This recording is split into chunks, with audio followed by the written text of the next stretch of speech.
কিসের? আমার মাইয়া ভাত নিয়ে আইছে আমার জন্য, ডাকলো মনে হয় আমারে, গিলতে দৌড়াই গেল। বুঝলাম না কিছু। তোরে ডাকে নাই, তোর সতীন রে তোর মেয়া ডাকছে। 9 মাস পেটের মধ্যে রাইয়া কত কষ্ট কইরা জন্ম দিলি, আর কি একটা বেন্ডা জন্ম দিলি যে তোর সতীন রে বাতাই না ডাকে, তোরে ডাকে না তুই আপন মা। ছি ছি ছি ছি ছি। এই, হ মাজদা, তুই ঠিকই কইছ। ও মাই গো, আমার জীবনে সর্বপ্রথম দেখলাম নিজের পেটের পুনাই অন্য জনের মায়া ডাকবো। হ্যাঁ, নিজের মাও পয়সা থাকতে এটা কথা হইলো। আর এ পুনাই তো জন্মই দিব না। হ্যাঁ, তুমি যে কি কও না চাচা, এই যে হুন পড়ি, এখনো সময় আছে। তোর সতীন হপায় তো তাল গাছের গুড়াই গেছে, তাল গাছে উঠা এখনো বাকি আছে, এখনো সময় আছে। তাল গাছের আগায় উঠার আগে গাছের গুড়াটা কাইটা ফেলা, বুঝছ নাই? এ পরে কুকিলাতে না একবার কারের কথা কইছে। মানুষ অল্প বয়স কিন্তু বুদ্ধি বিশাল বড়, তাল গাছের থেকে বড়। শোন, তোর মেয়ারে করে তোর হতে না হাত করে ফেলাইছে, জামাইরে অর্ধেক হাত করছে। আর অর্ধেক হাত করার আগে তাড়াতাড়ি ওই গাছ, তাল গাছ কাটকা, তাল গাছ কাটকা, নাহলে তালাক খাবি নিশ্চিত নিশ্চিত। তাল গাছই কাটবো নাকি গাছটার উপরে ফেলাই দিমো, ওইটা আমি বুঝতেছি। আমার সতীনের হাতে তোয়ের খাবার গিলা ওরে আমি খাওয়ানি বার করতেছি। এই পরি এ খারা কোটা বুদ্ধি দিয়ে দেই, আমি লাগবো।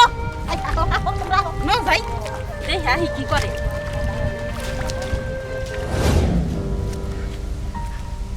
মা রে, এই রোদের মধ্যে কষ্ট করে তাকে খাবার আনবার কইছে কেরা?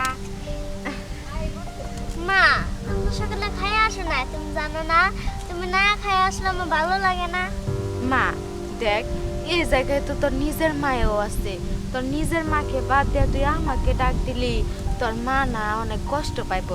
তোর মাকে ডাক দে, আমরা তিনজন মিলে একসাথে খাই। না পান না, কারণ মা সকালবেলা খাই আইছে, আমার কি একবারে কই আইছে? আর তুমি তো সকালবেলা খাইয়াও না, তুমি খাবা নাই, চুপ করে খাইয়া কাজে যাও। না তারপরেও যদি রাগ করে?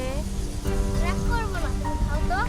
বইরা এই তুই আইরা সন্তানের মা হইতে ভালাই থাকে না? গরম গরম খাবার গিলতাছ, জন্ম দিছিলি তুই, পেটে ধরছস। 9 মাস আমি পেটে রাখছি, 7 মাস খালি বমি করছি, কিচ্ছু খাইতে পারি নাই। এই দিনটার আশায় যে কোন দিন আমার পেটে সন্তান আইসা আমারে খাওয়াই দিব। আর ওই তুই খাবারগুলা নিয়ে তুমি গিলতাছ, তাই না? এই মাও কি আমি না ও? তুই আমারে না ডাক দিয়ে তুই আইনা সব মায়েরে গিলাইতাছস, তোর সমস্যা কি? আজকে তুই খালি বাড়িতে যা। আর এই যে তোর ভালো ভালো কই দিতেছি, আজকের পর থেকে যদি তোরে আমি দেখছি খেলা জমে গেছে। কিরে মাজদা, যেরকম খেলা জমছে, এখন যে জিতবো কারা এইটাই তো আমি বুঝবার পাইতাছি না। যেই জিতুক আর যে হারু, আমার মজা লাগতেছে। দুই হতে না ঝগড়া করতেছে, যদি শুকনা মাছ থাকতো এখন তা পুরাই দিতাম। ঝগড়াটা আরো কাঁপতে লাগে। আরে হাত থাকতে কিসের নিকে 200 দিনে মুখ দিয়ে নাড়াই করতেছে, কও তো হাত দিয়ে করে দিয়া পারে না কিরমির? তুই আমার সন্তানের আশেপাশে গেছস, তাহলে তখন মেরে দেবো। থামো।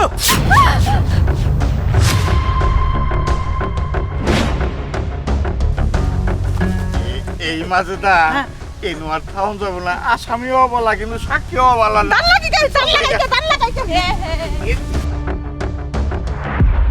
কি তোমার সমস্যা কি? হ্যাঁ, কথায় কথায় সুযোগ পাইলে তুমি আবার শুরু হয়ে হাত তুলো। হাত তোর মানে কি করবো? আমার কাছ থেকে আমার পেটের সন্তানের গায়না নিতেছে, আর আমি চাইছে দেখবো। কাইরা কি বাপের বাড়ি নিয়ে গেছে গা, না গাঙ্গের জলে পাঠাই দিতেছে? দেখো, আমার কোনো সমস্যা নাই।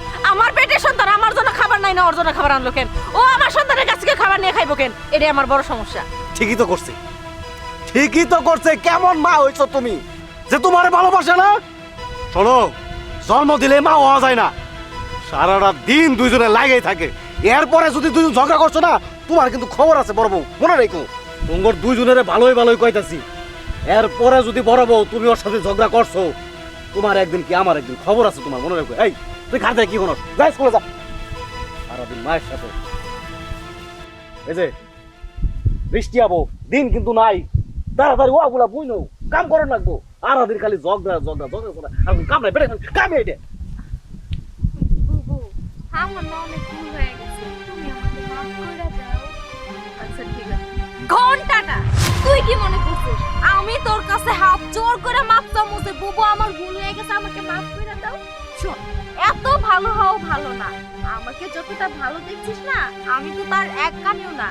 মেয়েটাকে তো আমার বসে করে নিয়ে আসছি, স্বামীর অর্ধেক মাথা খেয়েছি আর অর্ধেক মাথা খাওয়া বাকি আছে। সবানি খেয়ে তাকে এই বাড়ি থেকে ঘর ধাক্কা দিয়ে বের করে দিব। ও এইগুলো তো আমার স্বামী শুনবো না, এইগুলা তার কানের ভিতরে ঢুকবো না। আমি জানতাম এই শয়তান ডাইনি সেরি জীবনেও ভালো হবো না।